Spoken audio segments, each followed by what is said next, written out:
Marcelo, vamos com mais algumas mensagens depois dos dois gols? Então vamos lá, então. O Gilmarzinho Oliveira, tá aí o Gilmarzinho. Boa noite, Benficas. Ontem saiu o teu áudio na live do Bagé. Levei um susto na hora que escutei. Como é que foi o live do Luiz Henrique? É que o Eduardo Picão estava do meu lado.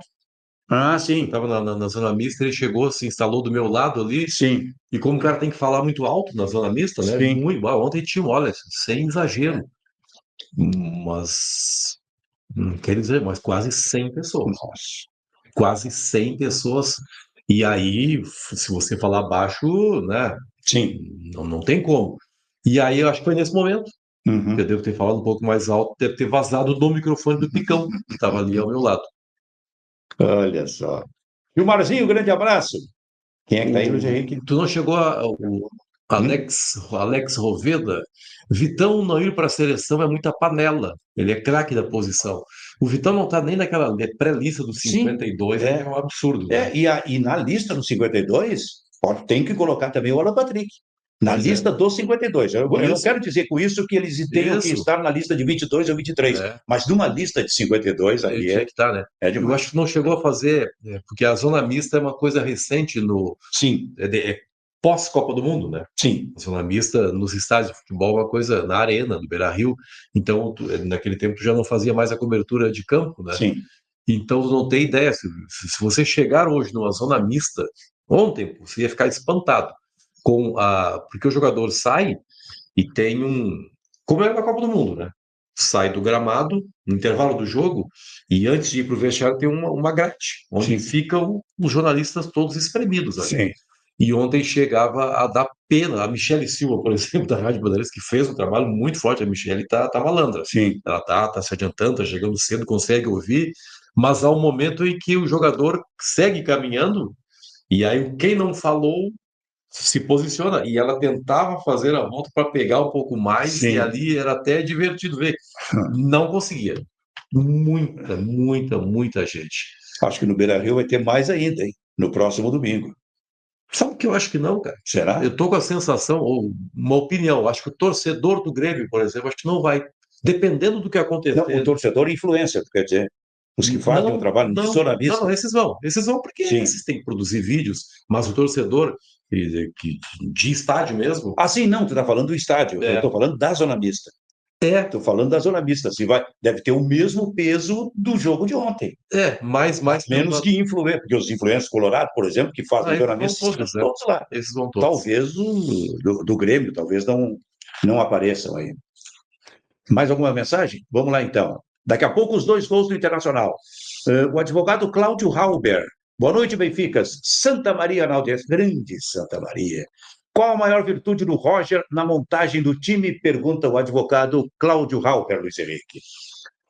Eu acho que o Roger tem frases muito bacanas, né? Quando ele define o jogo.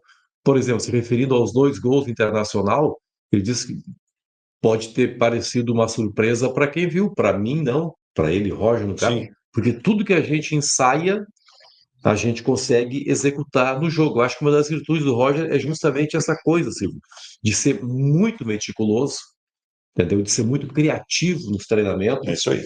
de deixar sempre o jogador em estado de alerta, que tipo de situação nova ele vai criar. E ele diz que só quando o jogador sonha com o que foi treinado Vai falando. é que ele para de cobrar. Então, eu acho que é isso. A grande qualidade do Roger Machado é esse cuidado na preparação, um estudo muito meticuloso do adversário, inclusive da maneira como o adversário se posiciona. Essas coisas transformam o Roger Machado efetivamente num técnico diferenciado. E é um treinador aí que, com o material que tem, tá de volta o Silvio aí, com o material que tem, acho que o Inter pode fazer uma boa campanha na Copa do Brasil. Uhum. Eu tô mantendo essa opinião aí, assim como eu acho que o Grêmio, se tiver um pouco mais de cuidado, ele pode fazer uma boa campanha na Copa Sul-Americana. Não estou querendo consolar o Grêmio aqui, não, é o meu pensamento realmente. Mas enfim, o assunto aqui é o Roger, Isso. falei bastante já. Não, e o Roger, o trabalho dele se completa porque ele realmente ele é muito estudioso. E onde é que a gente vê o técnico estudioso? Nos movimentos do seu time dentro de campo. Aquilo ali dá para ver. Isso. Aquilo ali ele é de um cara estudioso e que treina. Mas, afora isso, tem o ambiente de vestiário também. Me parece que o Roger definitivamente ganhou esse ambiente de vestiário do Internacional. Que era uma coisa em que ele era criticado, né? Exatamente. O Roger, em pouco tempo, perdia o grupo ficava chateado, né? Não, parece que a coisa... O bom técnico se vê também quando o time está sem a bola, né? Sim. Quando o jogador que está sem a bola já sabe o movimento que ele tem que fazer, a ocupação de espaço que ele precisa fazer, e isso você vendo do alto de uma cabine fica muito claro. E ontem, no clássico, ficou muito claro isso aí. Interessante. O Johan Cruyff, talvez o maior revolucionário da história do futebol, como técnico e como jogador. Johan Cruyff sempre fala, ou sempre falava, já morreu, sobre aquilo que é importante num jogo. Por exemplo, qualquer jogador de futebol, durante um jogo, ele toca no máximo 2,5 minutos na bola. Fantástico. 2,5 minutos na bola, de um total de 90. Com um jogador que alcança isso, já estará alcançando algo quase inalcançável, 2,5 minutos.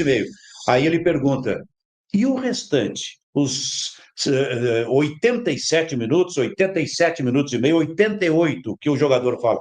Para ele, o mais importante não é necessariamente o jogador tocando nesses 2 minutos na bola, é o que o faz um jogador durante os outros 88 minutos para controlar esse jogo, para entender esse jogo, sem a bola, saber o que vai ser feito para poder se movimentar. O movimento dele é muito importante. E aí tu tens razão, o Internacional está compreendendo isso aí pelos seus jogadores, de como atuar quando o time não está com a bola. A gente está chegando num momento assim, em que a estratégia dos treinadores se faz cada vez mais necessária, né? Qual é a diferença? Todos os clubes, os times têm bons jogadores. O que pode diferenciar, né? O que pode determinar uma vitória é justamente o trabalho do técnico, né? É verdade. Perceber em que momento o ponto frágil do adversário vai aparecer, mas o que eu queria dizer, Silvio, é que está chegando um momento difícil para os treinadores brasileiros. Sim. Né? Sim. Que quem vem de fora já vem com essa cultura, né? Com essa cultura europeia. E os brasileiros, e o Roger talvez seja uma exceção, né? Sim. Entre os técnicos brasileiros, no sentido assim de ser cada vez mais um estudioso. É verdade. Dá para colocar nessa relação aí de brasileiros? Talvez os novos. Porque os mais velhos são muito resistentes a isso.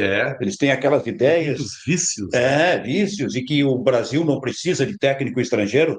Olha a decisão do Campeonato Paulista lá. Os 4 times que estão na decisão do Paulista, aliás, hoje o Corinthians ganhou do Santos e se classificou, os 4 times, Corinthians, Santos, Palmeiras, São Paulo, que jogam amanhã, todos com técnicos estrangeiros. Está muito delicada a situação do treinador brasileiro, né? Muito bem, mais 2 mensagens, então. Fala, Benfica! Frigorífico Borussia, feito pela nossa gente, saúde, paz, medicina e odonto. Pedro Antônio, muitos falam de futebol, mas poucos entendem e fazem análises como vocês. Opa. Muito obrigado, Pedro. Obrigado, Pedro. Valeu. Obrigado pela parceria. Obrigado pela atenção aí. Valdir Abreu, sou gremista, mas o destempero emocional do Quinteiros agredindo o jogador do Juventude também serviu de mau exemplo para um time limitado que mais reclama do que joga. Não está muito diferente de 2024. Quinteiros deixou o time na mão, né? Deixou o time na mão.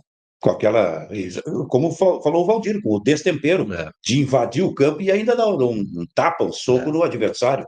Deixou o time na mão. Deixa na mão. Isso é ruim. O Luiz Henrique, se o Grêmio acabar sendo eliminado quarta-feira na Copa do Brasil e perder... Bom, vamos falar sobre o Quinteiros daqui a pouco. E perder a decisão, que é quase certo que vai perder pela diferença de time e pela vantagem do Internacional, vai ter gente gritando Renato, Você sabe Renato. Sabe que o estádio fala, né? Sim. O estádio fala. O ambiente do estádio, ele aflora. E ontem, claramente, se percebia isso. Sim. Muita gente dizendo, olha, não dura. Quinteiros não vai durar como técnico do Grêmio. Que coisa.